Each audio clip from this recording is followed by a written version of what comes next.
225 years na bahay. 225 years na bahay dito sa Haro, Iloilo, guys. So, kasama ko rito yung mga guro ng Bold Wisdom School, mga marikit na guro. And now we're inside in the Casa Marikit.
Guwapa dyan siya may pag tititigan niyo po yung mata niya habang naglalakad kayo, sinusunod niyo po kayo ng mata niya. Okay na po kami. Okay na to. Half age ng bahay nito kasi itong bahay is 225, yan ang buhay is 120. Bali gumagana pa rin po siya mula noon hanggang ngayon. So pati wala pong electricity or battery na ginagamit. Paano? Gumagana po yan sa basic city. And dito lang po yung masaswerte. Kaya dito, masaswerte dito. Master's bedroom. Ano? 9 yun, ano yun? Picture na. Grabe yun, kaban.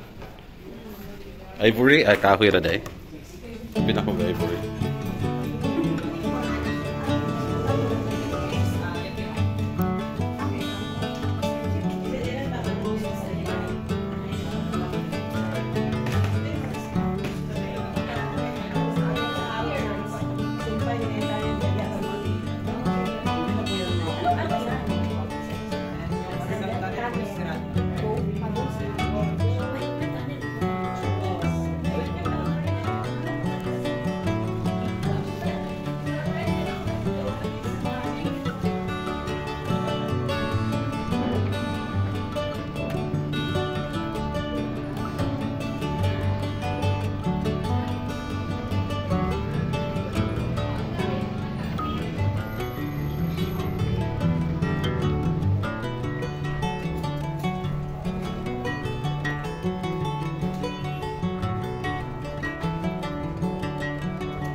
Ito